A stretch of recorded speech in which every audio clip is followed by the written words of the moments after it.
A best practice, just as a business matter, if your buyers have told you what they're looking for, I'm looking for a residential house, 3 bedrooms, 2 bathrooms, that's what they're looking for. And they've said they want you to represent them as their realtor. And you go on the MLS and you see all of these homes that are 3 bedroom, 2 bath houses that fit the criteria that your buyers are looking for. Go through your list and call those agents, the listing agents, and say, look, I'm representing, Joe and Susie Smith.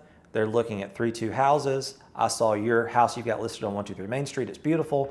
They'd love to see it.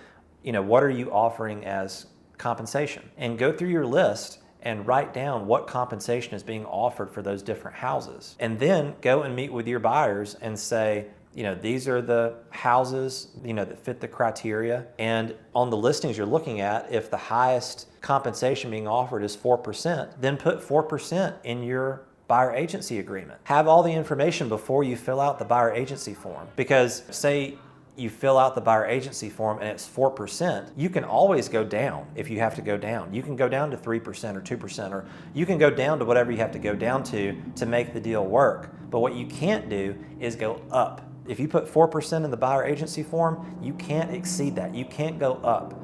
So remember, you can work down, you can negotiate down, but once you fill out the form, you can't go up. So it's going to be beneficial if you're a buyer's agent.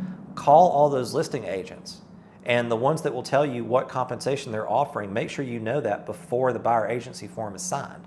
The next thing you should do is sing your praises as the buyer's agent. Let them know what value you bring to the table and why they should hire you. You're going to look through hundreds of houses. You're going to set up tours. You're going to make sure that they're protected, that they're represented.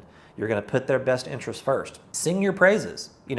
I've been a buyer's agent for 10 years, and here's all the things that I do to make this process easy for you so you can find a home that you love. Tell them the value that you bring to the table. That's going to be important going forward if you're a buyer's agent. Negotiate your fees and your commissions up front. That just goes back to having that hard conversation about money.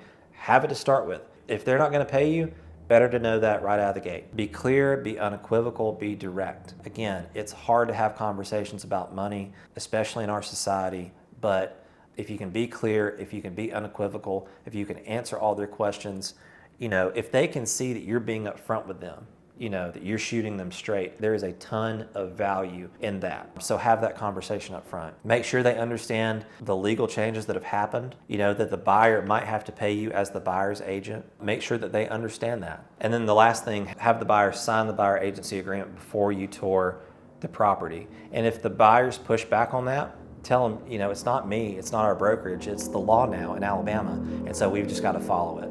And 9 times out of 10, buyers are going to sign it. It's just another form that they have to sign. They're already used to, in this process, having to sign a lot of forms. So 9 times out of 10, there shouldn't be a whole lot of pushback.